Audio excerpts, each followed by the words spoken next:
तेव्हा ह्या अनुबंधावरच्या शंका आता चालू आहे बघा. मला होऊन गेलं अधिकाऱ्याची काय करून दाखवली पाहिजे.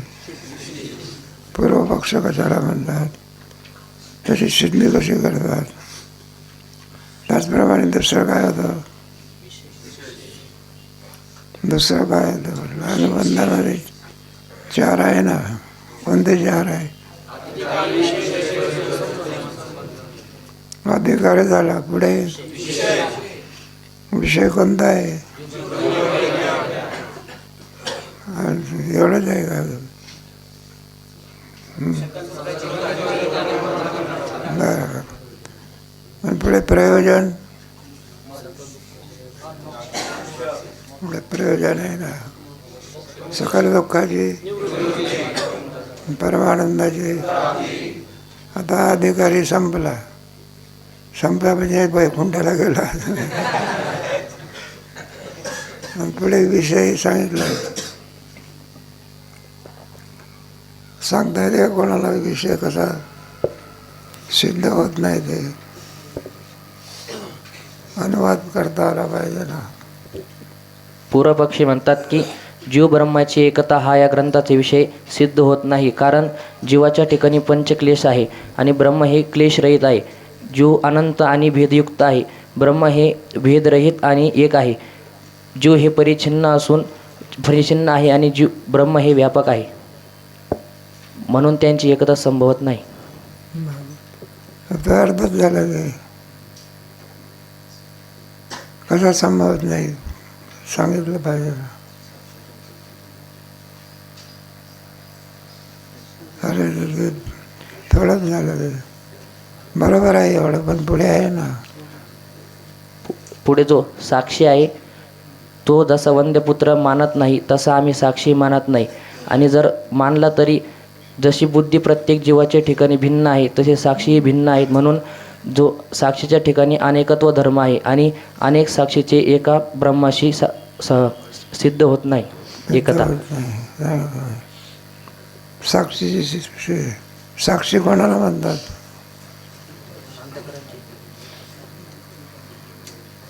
नाही सांगता येत. हे पहा, जीवस्वरूपामध्ये काय काय जीवस्वरूपात? बुद्धी, पुढे पुढे 3 मिळून काय होतं? मग साक्षी कोणाला म्हणायचं? अरे बुद्धी अधिष्ठान चैतन्याला साक्षी म्हणतात, आहे का नाही? बुद्धी अधिष्ठान, त्या चैतन्याचा बुद्धीमध्ये पडलेला 3 मिळून काय होतं? बुद्धी अधिष्ठान चैतन्याला काय म्हणतात? नंतर साक्षी. आलं का लक्षात? हे पूर्वकार मानत नाही. त्याला विचारलं म्हणजे साक्षी का मानत नाही? म्हणला वन्यपुत्राप्रमाणे असत आहे, जो दिसतो कोणाला, म्हणून आम्ही साक्षी काय करीत नाही. त्या साक्षीला तुम्ही ब्रह्मरूपता मानणार, तर साक्षीच आम्ही काय करीत नाही. बरं मानलाही तरी एक मानता येत नाही. किती मानावं लागतं? अनेक. का अनेक मानावं लागते? सुखदुःख साक्षीभाष्य आहे. सुखदुःखाचं प्रकाशन इंद्रिय करू शकत नाही, कर्मेंद्रिय नाही, ज्ञानेंद्रिय नाही. मग कोण करू शकतो? पूर्वपक्ष. साक्षीभाष्य आहे. साक्षी त्याचं काय करतो? आणि तो साक्षी जर एक मानला तर संकर होईल दुःखाचा काय होईल? म्हणून साक्षी एक नसून किती आहे? अनेक साक्षीचं एका आत्म्याशी ब्रह्माशी ऐक्य होऊ शकत. म्हणून तुमचा विषय जो आहे जीव ब्रह्म ऐक्य सिद्ध होत असं आहे. चिंतन घरी जाऊन थोडं चिंतन करीत जा, म्हणजे तुम्हाला त्याचा अनुवाद करून. गेल्या वर्षी आम्ही अनुवाद करून घ्यायचो ना. आलं लक्षात? विरुद्ध धर्म आहे म्हणून एक ऐक्य होऊ शकत नाही. दुसरा साक्षी अनेक आहे, आत्मा किती आहे म्हणून हे सुद्धा ऐक्य होऊ शकत. हे झाला पूर्वपक्ष. आणि त्याची काय करून दाखवत लागते? सिद्धी. पहिली सिद्धी कोणाची करून दाखवायची? साक्षीची. साक्षी जर मानला नाही जीवत्वाची सिद्धी होत. मला मान्य आहे, आम्हाला विशिष्ट जीव त्याची ब्रह्माची एकता होत नाही. विशिष्ट समजलं ना, अंतःकरण अधिक अंतःकरण अधिष्ठान चैतन्य आहे ना. विशिष्टामध्ये दोन असते, एक विशेषणाने मिळून काय होतो? काय करे त्याच्यामध्ये अंतःकरण म्हणलं आम्ही मानतो, पण विशेष भाव म्हणजे साक्षी आम्ही काय करीत नाही. मग आता ऐक्य सिद्धी होईल का? जीवब्रह्माची सिद्धी होऊ शकत नाही. दोन्ही तुम्हाला साक्षी काय केला पाहिजे? आणि तो साक्षी अनेक नसून किती आहे? एक आहे. म्हणून जीवब्रह्माची सिद्धी होऊ शकते. आता कोणता कार्याध्यास? पहिले कार्याध्यास सांगण्याचं कारण काय? काल होऊन गेलं की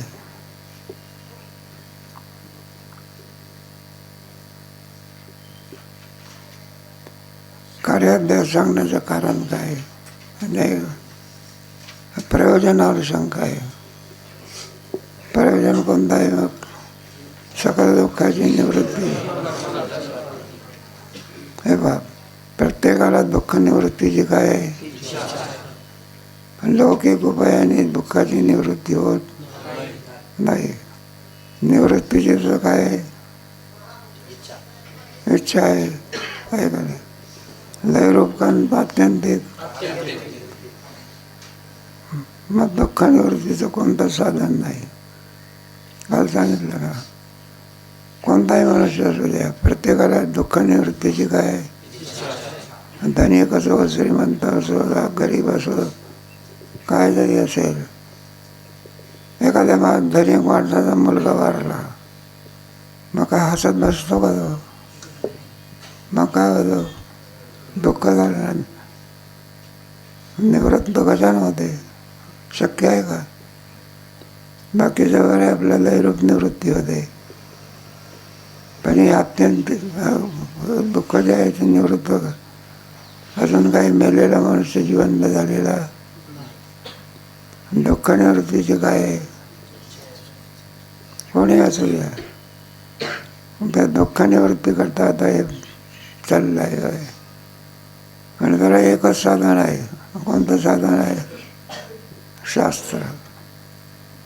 शास्त्र काय सांगते? जे जीवाला संपादन नाही, समजत नाही, त्याचं विधान कोण सांगते? अज्ञात ज्ञापकत्वात असं सांगितलेलं आहे. ज्या गोष्टी जीवाला कळत नाही त्या गोष्टी सांगणारं जे असते त्याला शास्त्र पडायचं. मेल्यानंतर कुठे जातो? लोकांना काय कळतं का त्याचं? शास्त्र सांगते अधिक पाप असेल तर नरकाला जातो. आहे ना, तुम्हाला कल्पना नाही. ज्ञानाचं अनिष्टमिष्ट मिश्रंज त्रिविधम कर्मणा फलम भवंतु त्यागिना भेदनच. अतिपापामुळे नरकादी योनी प्राप्त होतात, पुण्यामुळे स्वर्गादी योनी प्राप्त होतात. हे कोण सांगते? आपल्याला कळते का ते? आणि त्याला शास्त्र असं म्हणतात. मग सकाळ दुःख निवृत्तीचा उपाय शास्त्र सांगते. काय सांगितलं काल? विचार सागरात आहे म्हणा. ते दुःख अध्यस्त ठरलं पाहिजे. काल सांगितलं ना, काय ठरलं पाहिजे? तरच ते निवृत्त होऊ शकेल. एरवी निवृत्त होऊ शकत नाही. मग अध्यस्त म्हणजे काय? त्याच्याकरता जे ज्याच्या ठिकाणी नाही ते त्याच्या ठिकाणी दिसणे, त्याला काय म्हणायचं? अध्यस्त. अध्यास म्हणतात.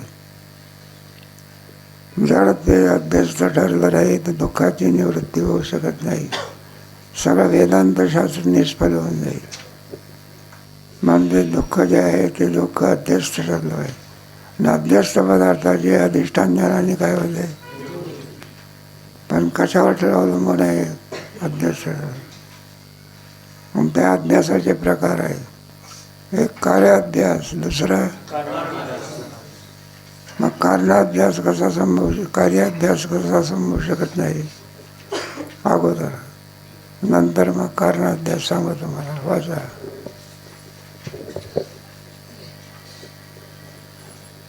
आत्म्यावर अहंकारादी बंध अध्यस्त म्हणावायचा असेल तर अहंकारादी बंध कोठेतरी सत्य असून त्या सत्यबंधाच्या ज्ञानाचा संस्कार असता तर अहंकारादी बंध आत्म्याचे ठिकाणी अध्यस्त आहे असे म्हणणे कदाचित संयुक्तिक झाले असते. हे पहा, आता दुःख म्हणजे बंध. बरं ना, त्यालाच बंध असं म्हणतात. अहंकारादी अनात्म पदार्थाला बंध असं म्हणतात. आणि तो आत्म्यावरती अध्यस्त ठरला पाहिजे. तो बंध जर अध्यस्त ठरला नाही तर दुःखाची निवृत्ती होऊ शकत नाही. आहे ना, बंध आहे ना. साधक जो प्रयत्न करतो तो कोणाकरता करतो? साधक. बरं काय विषय पामा सोडून द्या. त्यांना काय त्याच्यातलं त्यांना आपला उद्धार व्हावा अशी कल्पना येत नाही. मग कोण ग्रस्त घ्यायचा? साधक घ्यायचा. विषय पामर काय करत असतो? विषय गोळा करतो. एखाद्या दिवशी रामबुलबाई का म्हणला काय झालेलं आहे? म्हणे बा 1 कोटी रुपयाची गाडी आणली. किती? डपळा गाडी नाही. सांगितलं तुम्हाला.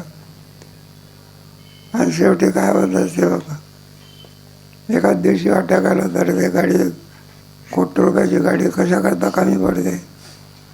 याचा प्रयत्न याच्या कमी पडते. कुठे बंगल्यात का मसनात? म्हणून विषय गोळा करण्याकरता प्रयत्न कर. 1 कोटी रुपयाची गाडी घेणारा असेल त्याला सांगितलं, म्हणलं अरे बा 10 लाखाची गाडी कुठं नेते? पुण्यालाच नेते. आणि 1 कोटी रुपयाची गाडी कुठं नेते?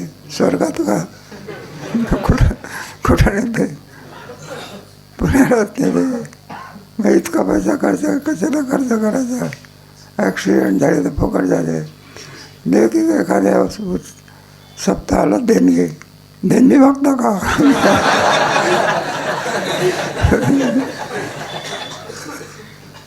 चांगल्या कमा करता पैसा कधी अरे का जाऊ दे आपला. हे विषय पामर आहे ना. बरं का, बंध निवृत्ती विषय पामराचं काय नाही. हे नाही का. मग त्यांचं साध्य कोणतं आहे? हे घर बांधून द्या, ते घर बांधून द्या, ते 20 मजल्याची बिल्डिंग आहे, पैसे गोळा करू द्या. सगळं आयुष्य कशामध्ये खर्च करतात? ते विषय गोळा करतात आणि विषयाचा भोग घेणे. विषय जेवढे गोळा केले असेल तेवढ्याचा भोग घेऊ शकतो का? शक्य आहे का?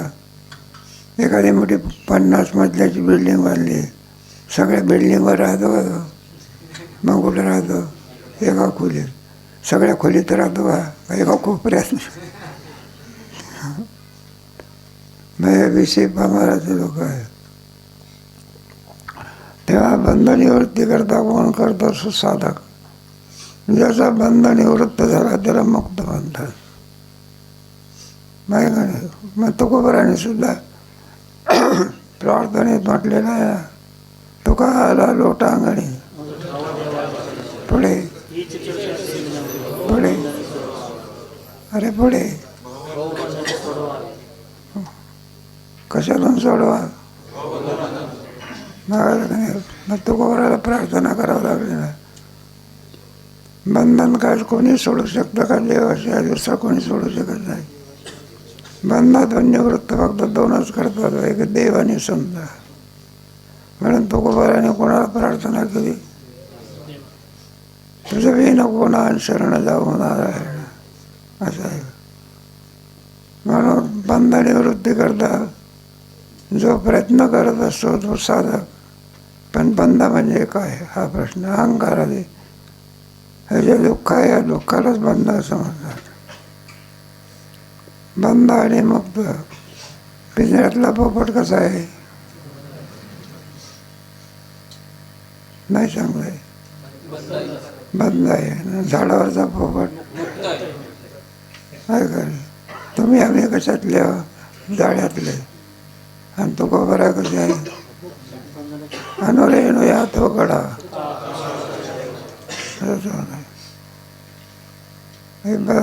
बंध निवृत्तीशिवाय दुःखाची आत्यंतिक निवृत्ती होऊ शकत सिद्धांत. बंधाची सामग्री या दोन प्रकार सामग्री असते ना. कोणतंही कार्य म्हटल्यानंतर विना कारणाशिवाय कार्य होऊ शकत. कार्याला म्हणायचं कार्याध्यास, कारणाला म्हणायचं आहे ना ते दुःख काढायला पाहिजे अध्यास. आणि मग त्याची ज्ञानाने काय होते? भोगाने निवृत्ती होऊ शकत नाही. माझ्या पण अडचण ही आहे की वेदांत मतात आत्म्याशिवाय केव्हाच आणि काहीच सत्य नाही आणि सत्य वस्तू ज्ञानजन्य संस्कार तर अध्यासाचे कारण आहे. बंध कोठेच सत्य नसल्यामुळे सत्य वस्तू ज्ञानजन्य संस्काराचा अभाव आहे. नाही पहा, कार्याध्यासाची सामग्रीशिवाय अभ्यास होऊ शकत. अगोदर सामग्री असावी लागते. एखाद्याला शिरा करायचा असला सामग्री पाहिजे की नाही? शिरा करण्याकरता कोणती सामग्री पाहिजे?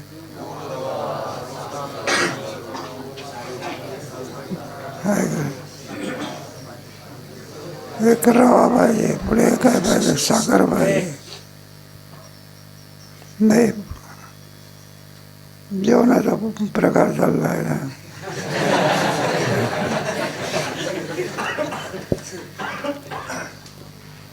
मग काय काय पाहिजे शिऱ्या करता?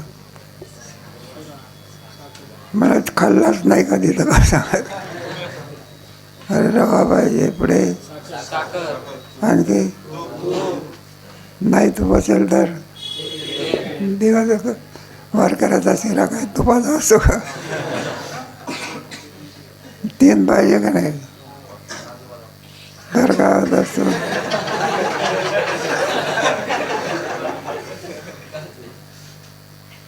तर शिरा होऊ शकतो. कारणाची सामग्री असायला लागते. काय पाहिजे? कारणाच्या सामग्रीशिवाय कार्याची सिद्धी होत. माता अध्यासाची सिद्धी होण्याकरता कारणाची सिद्धी व्हावं लागते. पण त्या कारणाला म्हणायचं कारणाध्यास आणि कार्याला काय म्हणायचं? रवा, साखर आणि तूप हे शिऱ्याचं कारण आहे आणि याच्यापासून जो होतो त्याला कार्य म्हणायचं. तसा कार्याध्यास होता. हे थोडं कठीण आहे बरं का. जर समजायला घरी जाऊन चिंतन करायचं पुढे. म्हणून बंध अध्यस्त म्हणणे संभवत नाही. शिवाय दोषत्रयही संभवत नाही. का संभवत नाही? जो बंध त्याची सिद्धी होण्याकरता त्याला सामग्री लागते. ती सामग्री यांच्या मताप्रमाणे सत्यवस्तू ज्ञानजन्य संस्कार.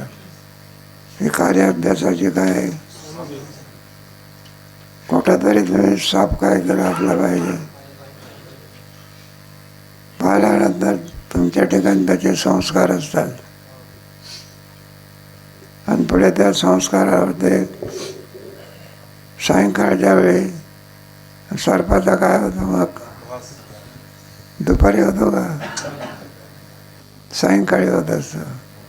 मध्यरात्री होतो का? सायंकाळ कशाला म्हणतात? सकाळ कशाला म्हणतात?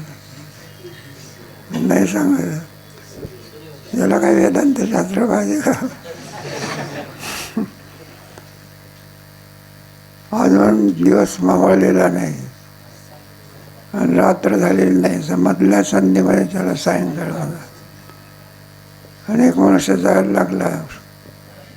त्या बोळीमध्ये दोरी पडलेली होती आणि तिच्याकडे त्याचा काय पडला नाही, पाय पडला. त्याला म्हटला साप आहे. काय आता हे आला का नाही, त्याची सामग्री चाललेली आहे. मग साप नाही पाला, त्याचे काय झाले, संस्कार झाले ना. अरे ओवी पाठ केल्यानंतर परीक्षेत काय पाहून लिहिलं का? मग कधी लिहिता, त्याचे काय असावं लागते. तसे सर्प पाहिल्यानंतर मनामध्ये काय झाले, आणि त्या संस्कारामुळे सायंकाळच्या वेळी दोरीवरती काय झाला, सापाचा अध्यास झाला. मी सामग्री झाली. सर्पाचाच का अध्यास झाला पुढे सांगू तुम्हाला. धीरे धीरे वेदांत शास्त्र आहे. झोप येत नसेल तरी ऐकायचं आपले. मग पुढचा अभ्यास होत नाही ना. तेव्हा सर्पाचे संस्कार होते. दोरी पडलेली होती. दोरी कशी आहे, लांबट. सर्पही कसा आहे, अगदी लांबटपणामुळे सर्पाचे संस्कार उद्गत झाले. आणि त्या संस्कारामुळे दोरीवरती सर्पाचा काय झाला, त्याला म्हणतात सत्य वस्तू ज्ञानजन्य. दोषत्रयात प्रमाता, प्रमाण व प्रमेय हे 3 दोष येतात. त्यांपैकी प्रथम प्रमेय दोषाचा असंभव सांगतो. ज्या वस्तूचे ज्ञान होते तिला प्रमेय म्हणतात. हे पाहिजे बरं, एवढ्याच काम मागत नाही, सामग्री पाहिजे. एक झाली सामग्री कोणती, सत्य वस्तू ज्ञानजन्य एक सामग्री. दुसरी कोणती,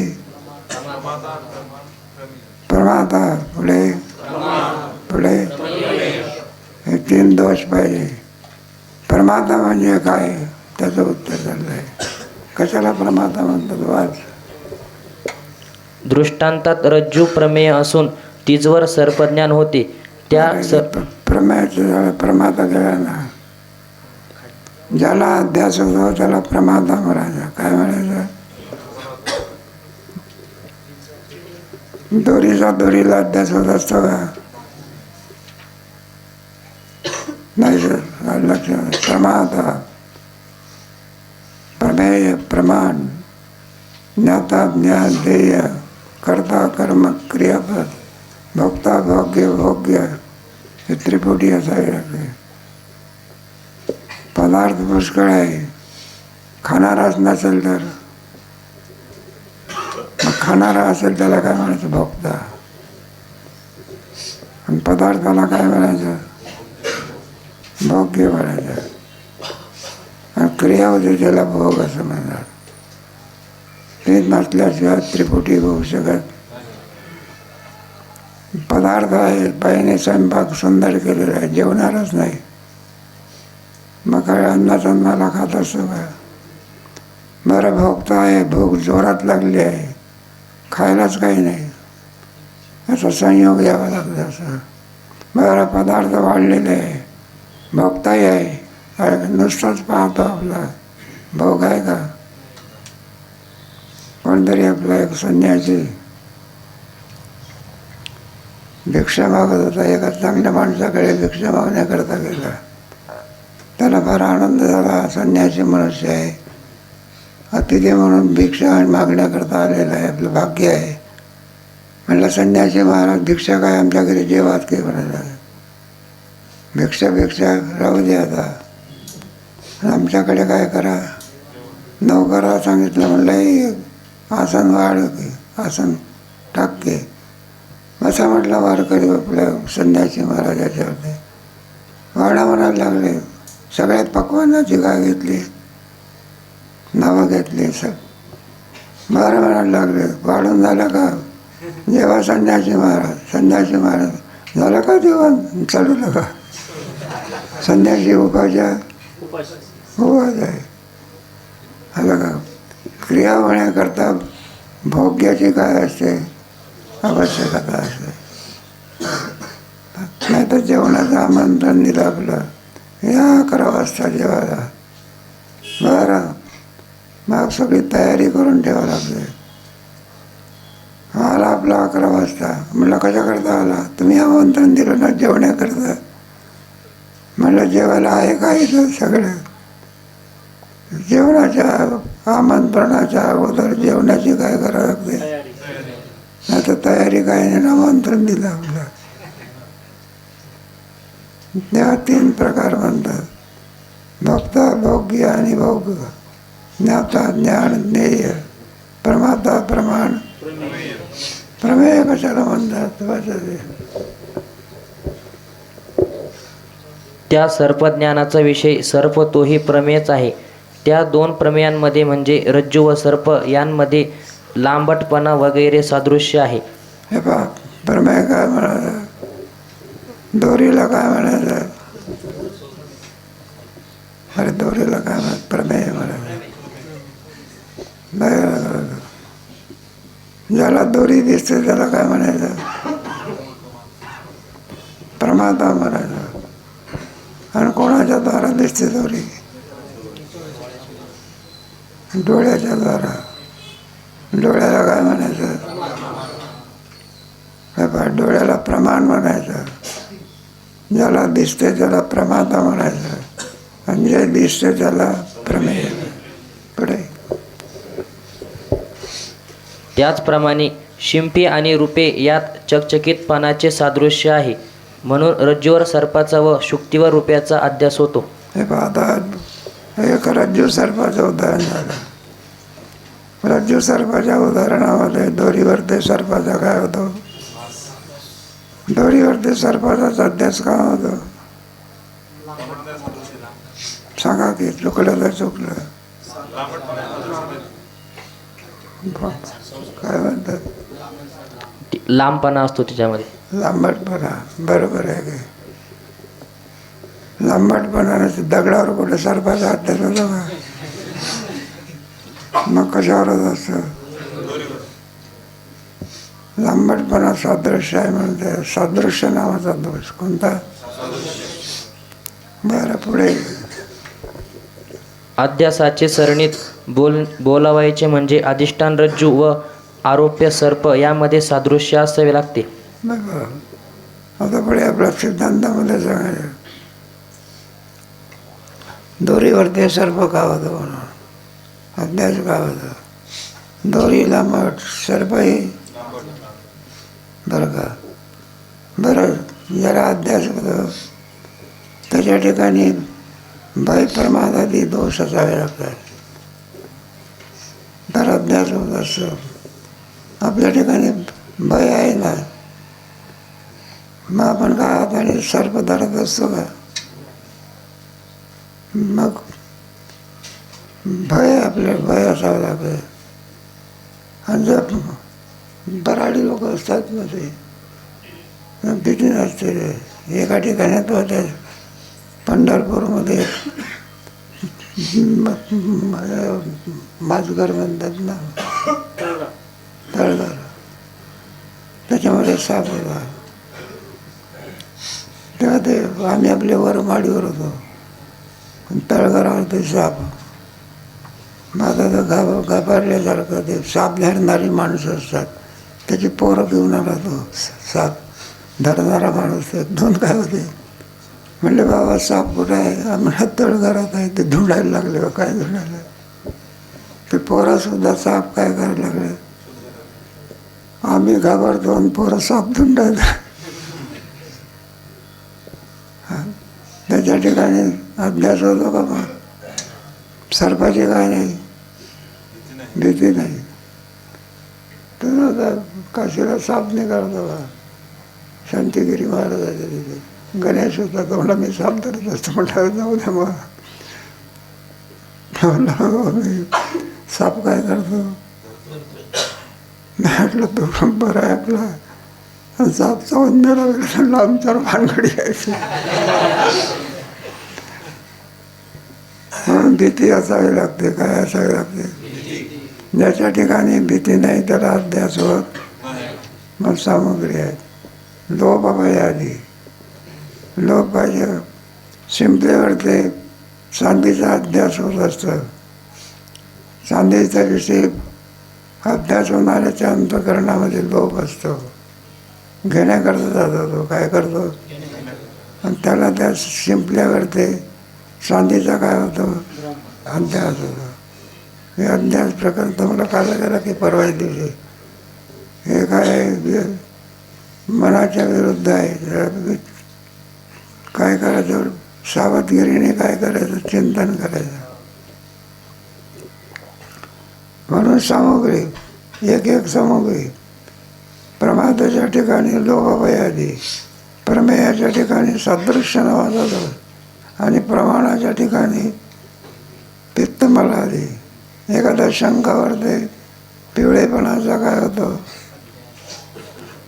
कशामुळे होतो? डोळ्यात काहीतरी दोष असल्यामुळे. आणि पिवळेपणाचा काय होतो? हे पाच. एखाद्या माणसाला साखर कशी लागते? कडू लागते. साखर कशी आहे?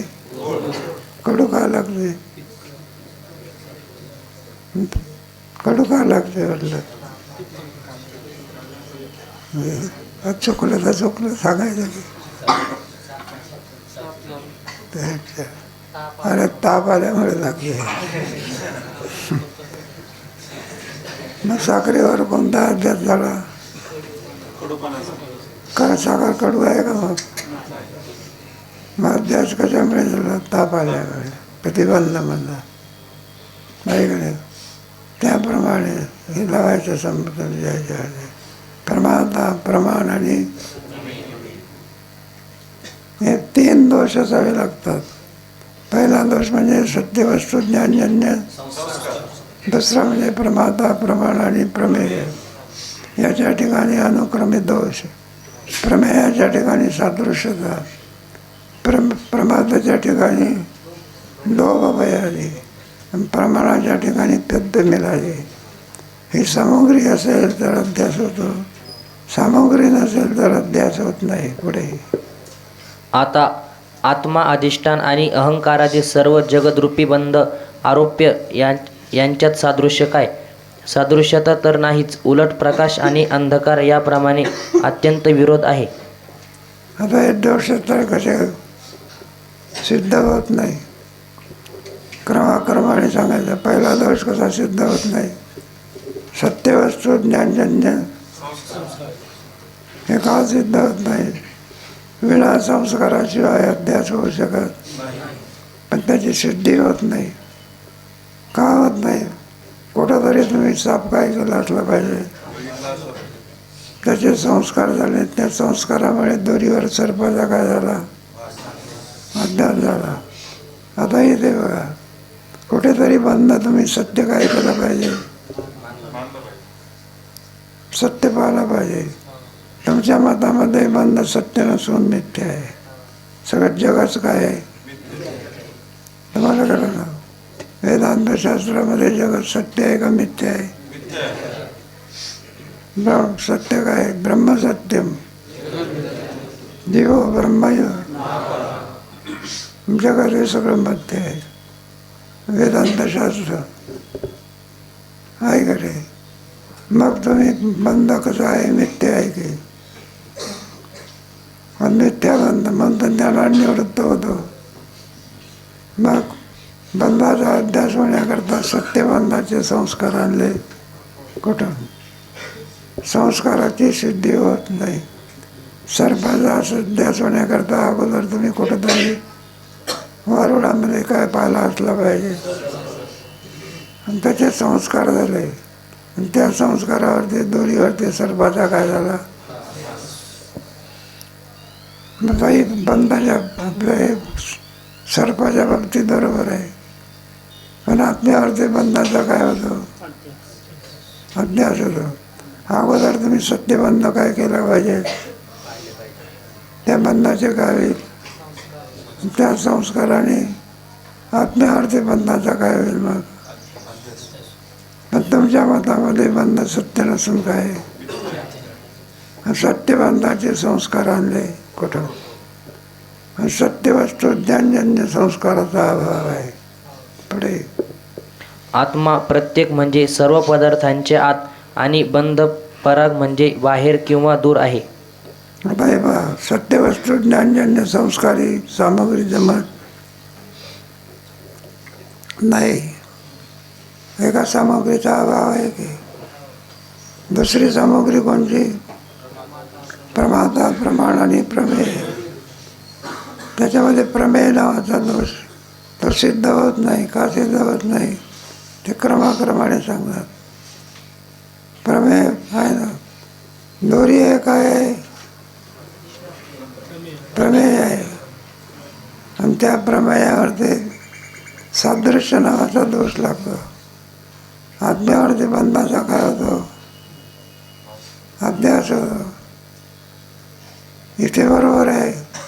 दोरीवरती सर्पाचा काय होतो? झाडाचा अध्यास होतो का दोरीवर? का होत नाही? सादृश्य कुठे आहे? दोरीवरती सर्पाचा अध्यास होतो. दोरी कशी आहे? सर्पही कसा असतो? एखाद्या दगडासारखा असतो का तो? सादृश्य नावाचा काय नाही, दोष नाही. त्याप्रमाणे बंधावरती सर्पाचा अभ्यास का होत नाही? बंध आत्म्यावरती बंधाचा अभ्यास का होत नाही? त्याचा पहा, सादृश्य नावाचा दोष नाही. बंध कुठं आहे? बाहेर. आत्मा कुठं आहे?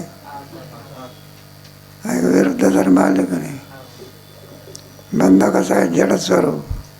आत्मा प्रत्येक आहे बरं का. आत्मा चिद्रूप आहे, बंध जड रूप आहे. विरुद्ध धर्म असल्यामुळे दोवरती अध्यास होऊ शकत. सादृश्य नावाचा काय नाही, दोष नाही आहे का. कारण बंध जो आहे कुठे? बाहेर. आत्मा कुठं आहे? बंध जड स्वरूप आहे, आत्मा किल स्वरूप आहे. बंध जड अचेतन आहे, आत्मा चेतन स्वरूप आहे. सादृश्य नसल्यामुळे झाडावरती सर्पाचा अध्यास होऊ शकत. आणि सादृश्य जावं लागत असतं. दोरीवरच का होतं? दोरीवरतीच का होतं? साप आहे कसा असतो? मोठे मोठे साप 5.5 फूट साप असतात. कोणी सर्प मित्र असतो. तो सापाला भेट नाही. तो काय त्याच्या एक पोर येतं, एक तो साप धरत असे संस्थेत. आणि त्याला काय हे झाली कोणाच माहिती. त्या सापाने आपल्या डोक्यावर काय काढावा काढा. आणि मग तो फोटो घ्यायला फोटो घेणारा सांगितलं. म्हटलं पहा, तो गळ्यातला सापाचा गेला आणि त्याला असं डिवसला पन्हा काढण्याकरता. आणि मग फोटो काढायचा. डिवसल्याबरोबर सर्पाने काय केला? दंश केला. ते फोटो काढण्याचं राम झालं. दंश केल्यामुळे हा राम बोलो भाई.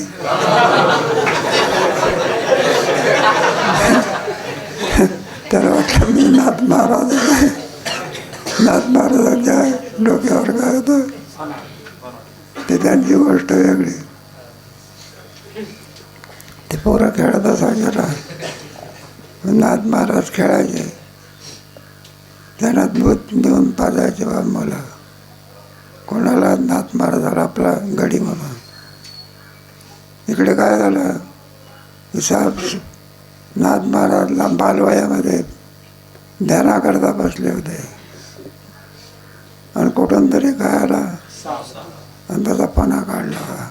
कोणावर? ते डोक्यावर त्याचा. ते पोरं आले दूर घेऊन. पाहते तर नाथ महाराजाच्या डोक्यावर काय असा साप आहे. पोरं काय झाले? म्हणलं आता काय होते कोणाच माहिती. नाथ महाराज जगते का काय जाते ना. जिकडे तिकडे नाथ महाराजांच्या डोक्यावर कोण आहे? गाव गोळा झाला. काय झाला? आणि लगेच काय झाला तो साप जो होता ना तो नाथ महाराज काय झाले जागे झाले बा. म्हणजे महाराज साप तर निघून गेला. तेव्हा नाथ महाराज म्हणायला लागले देवाला, मग काय म्हणायला लागले म्हणले, हे पहा तुम्हाला आमचं दर्शन जर घ्यायचं असेल तर असल्या सर्परूपाने घेऊ नका. सर्परूपाने जर दर्शन घेतलं म्हणतं आमच्याजवळ कोण येणार, मग ते घाबरून पडतील की सगळे. दर्शन द्या पण चांगल्या रूपाने द्या, कारण त्यांची सत्ता कोणावरती आहे. वृक्षवल्ली आम्हा तुकोबाराचं सुद्धा असं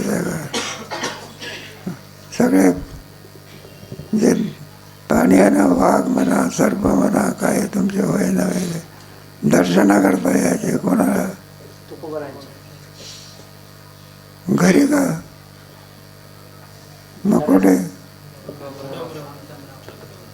भामचंद्र डोंगरावर अजून आहे ना तिथे. मग त्यांची सत्ता आहे की त्यांना दर्शना करता येते. वृक्षवल्ली आम्हा आपल्या दर्शनाला आला साबीत.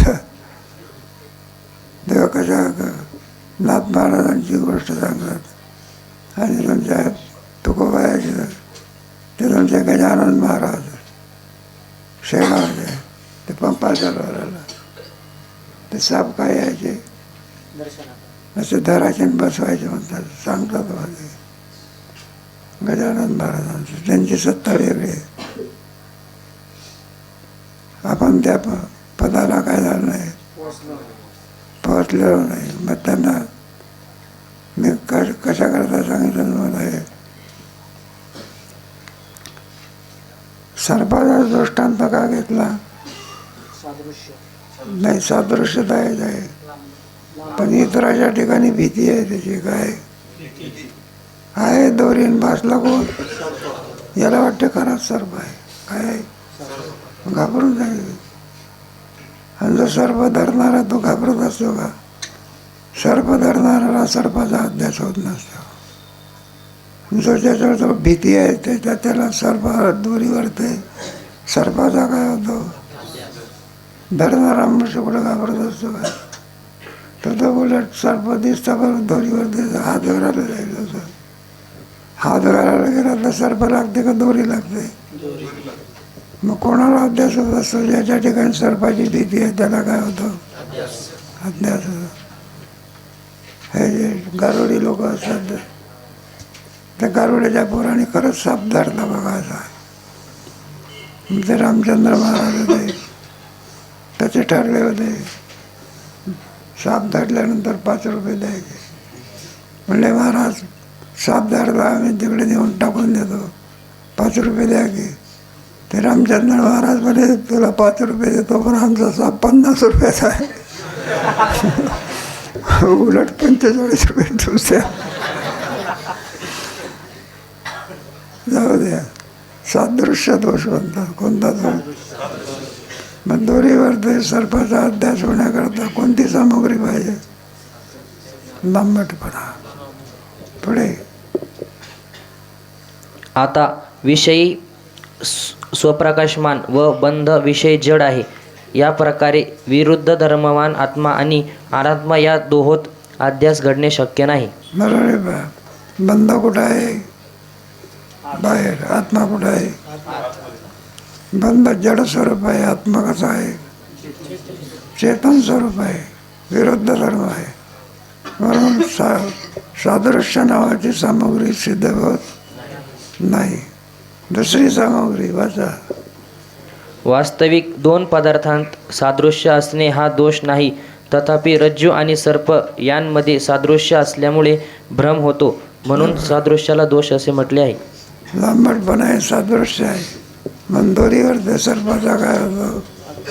सर्पही लांब, दोरी म्हणून लांबटपणा आहे, सादृश्य आहे. पुढे त्याचप्रमाणे प्रमाता व प्रमाण दोषांची बंधाच्या अध्यासास आवश्यकता आहे, पण ते दोष सिद्ध होत नाही. कारण प्रमाता आणि प्रमेय प्रमेयाच्या ठिकाणी सादृश्य दोष सिद्ध होत नाही. आता प्रमाता आणि प्रमाण याच्या ठिकाणी दोषाची सिद्धी होऊ शकत नाही. कोणते दोष आहे वाचा. कारण ज्यास ज्ञान होते तो अंतःकरण विशिष्ट चैतन्य प्रमाता व ज्या इंद्रियांच्या साह्याने ज्ञान होते त्या इंद्रियांस प्रमाण मानतात. बाबा प्रमाता कोणाला म्हणायचं? ज्याला अभ्यास होतो त्याला काय म्हणायचं? प्रमाता. ज्याच्यावर अभ्यास होतो त्याला काय म्हणायचं? प्रमेय म्हणायचं. आणि ज्याच्या द्वारा अभ्यास होत असतो त्याला प्रमाण. आंधळ्या माणसाला कुठं सर्पाचा अभ्यास होतो का? मग डोळ्याला काय म्हणायचं? प्रमाण. तुम्हाला हे असतं ना व्याकरण शिकताना त्याच्यामध्ये असतं ना एखादा वाक्य असलं त्याच्यामध्ये कर्ता कर्म प्रमाण नेहमी प्रमाणित तृतीयेमध्ये असते. डोळे काय प्रमाण आहे. मी नेत्राने पाहतो असं म्हटलं तर नेत्र कोण झाले? पाहण्याचं साधन. त्याची तृतीया करावी लागते. काय करावं लागते? कर्माची द्वितीया आणि कर्त्याची व्याकरण आहे का नाही? विभक्ती प्रत्यय लागतात. पुढे वाचा. अध्यास होण्यास प्रमात्याचे ठिकाणी लोभ भयादी व प्रमाणाचे ठिकाणी पित्त मालादी दोष असावे लागतात. मग कोणाकोणाच्या ठिकाणी कोणते? प्रमेयाच्या ठिकाणी सादृश्य, प्रमाणाच्या ठिकाणी पित्त वगैरे दोष होतात आणि प्रमादाच्या ठिकाणी आता हे वेदांतशास्त्र आहे. प्रमादा सिद्ध होत नाही. हे जरा कठीण आहे. अगोदर प्रमादा असावा लागतो मग दोष असावे लागतात.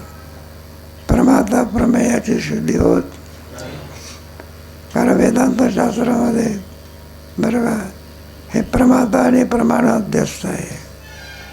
अगोदर प्रमादाची सिद्धी झाली तर यांची सिद्धी. प्रमादा सिद्ध होत नाही कारण प्रमादाचा अध्यस्त आहे. पुढे म्हणजे प्रमाता व प्रमाणाचे स्वरूप अध्यासाहून पूर्वकाली असले पाहिजे आणि त्याचे ठिकाणी दोषही असले पाहिजेत. बंधाचे अध्यासामध्ये प्रमात्याचे ठिकाणी लोभ भयादी किंवा प्रमाणाचे ठिकाणी पित्तमलादी दोष तर नाहीतच पण बंधाचे अध्यासाहून पूर्वी त्याची उत्पत्ती सिद्ध नाही. कारण प्रमादा बंधात येतो. अगोदर आलं लक्षामध्ये बंधामध्ये त्याची सिद्धी होत असल्यामुळे प्रमादाचा अभाव आहे. प्रमादाची सिद्धी झाली का होत नाही? अगोदर बंधाची सिद्धी झाली पाहिजे. नाही का? बाराच नाही आला तर कुठं आंबे येत असते का? अगोदर काय यावं लागतं? म्हणजे बाराची सिद्धी झाली पाहिजे. त्याप्रमाणे अगोदर बंधाची सिद्धी झाली पाहिजे. आणि प्रमाता आणि प्रमाणे बंधामध्ये येतात. बंधाच्या अगोदर प्रमाता प्रमाणाची सिद्धी होत. आता प्रमादाची सिद्धी होत नाही म्हणून दोषाची काय होत नाही. मुलंच जन्माला आलं नाही तर काळा आहे का गोरा आहे काय सांगायचं? काळा आहे का गोरा आहे केव्हा सिद्ध होते? ते जन्माला मोर आलं पाहिजे ना. मग काळा आहे का? मग अगोदर बंधाची सिद्धी झाली पाहिजे. त्या बंधातच काय आहे? प्रमाता आणि प्रमाण. म्हणून बंधाची सिद्धी होत नाही म्हणून प्रमाता आणि प्रमाणाचा अभाव आहे.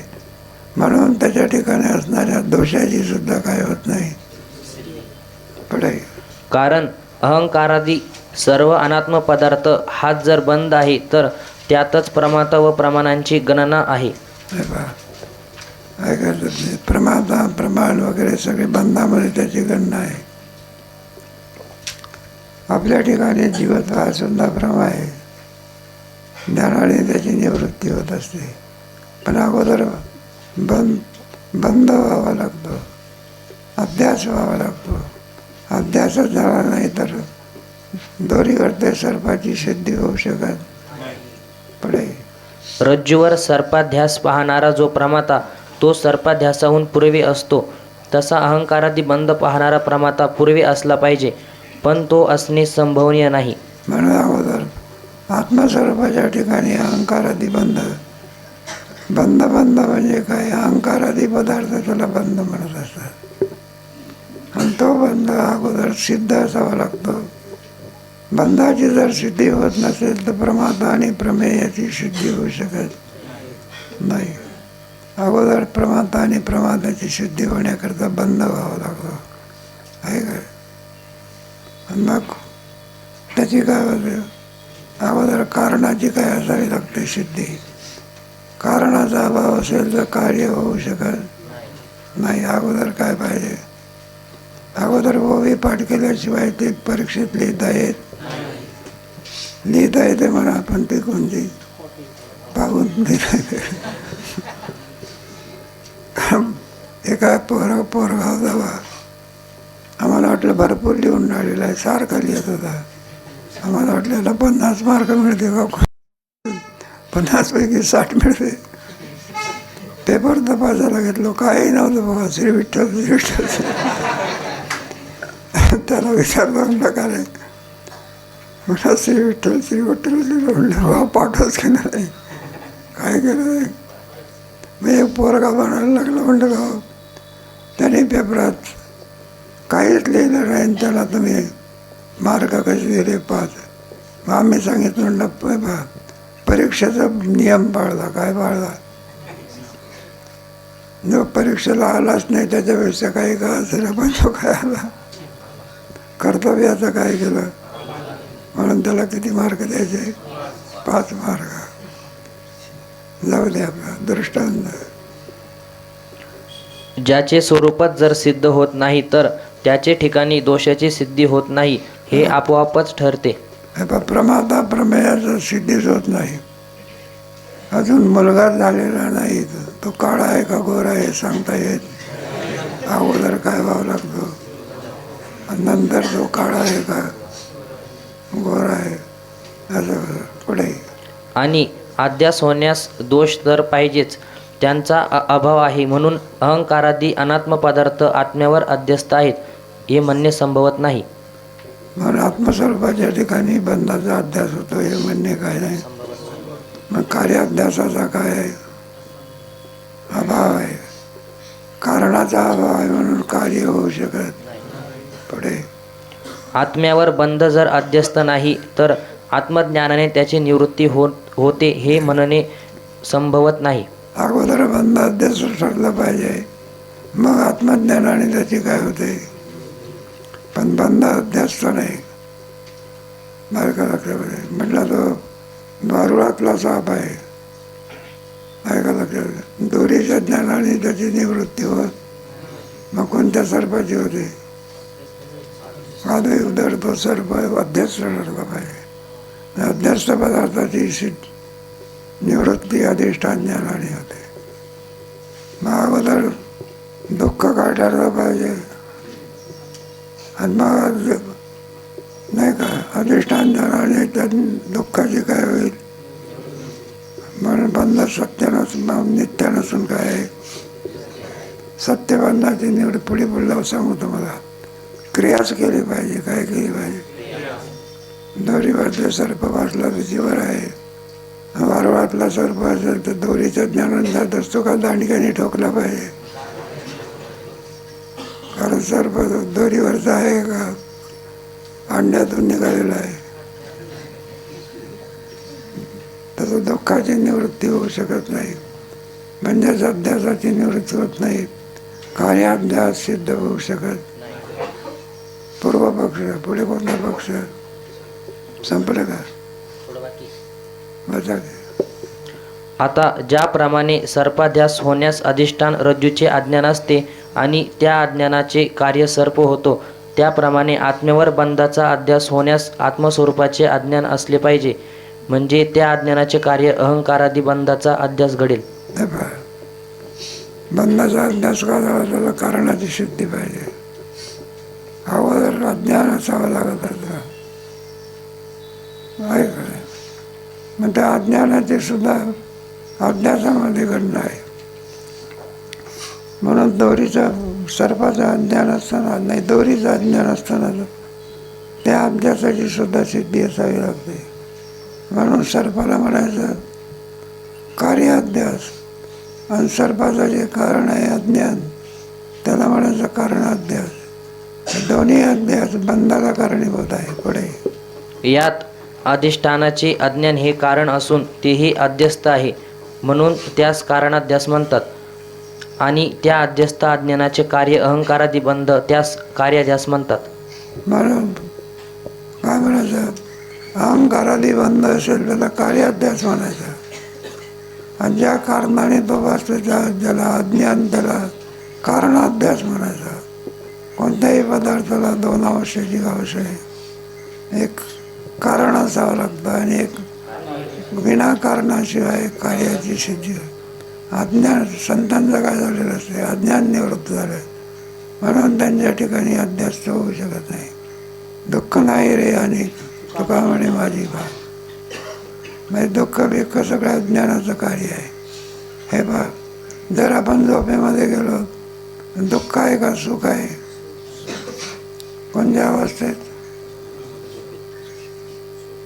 नाही काय, आपण झोपेमध्ये गेलो तर दुःख आहे का सुख आहे? मग दुःख का नाही, त्याचं कारण कुठे आहे? तात्पर्य, कोणतीही क्रिया होण्याकरता अगोदर काय पाहिजे? कारण पाहिजे. तर त्याची पेरलंच नाही तर उगत असतं का? मग अगोदर काय करावं लागतं आणि मग पुढे ते उगवलं. पुढे कार्याध्यासाला काय सामुग्री लागते व त्या सामुग्रीचा बंधाचे अध्यासाविषयी अभाव कसा आहे हे वर सांगितलेच आहे. आता कार्याध्यासाचे कारण जे आत्मस्वरूपाचे अज्ञान, ते आत्म्याच्या ठिकाणी कसे संभवनीय नाही हे दाखवितो. म्हणून कारणाचाच अभाव आहे.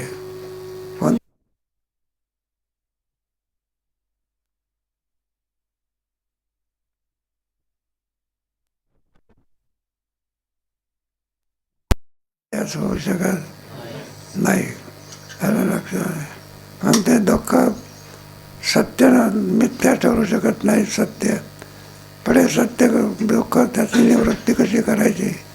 पुढे तुम्हाला कर्मानेच अध्यास कसा होतो, मोक्ष कसा होतोय, क्रमाक्रमाने सांगायचं. हे थोडं चिंतनीय विषय आहे. घरी जाऊन काय करायचं, 2-4 लोक बसायचे, त्याचं चिंतन करायचं, त्याचा अनुवाद करता आला पाहिजे. पुढे संभ्र का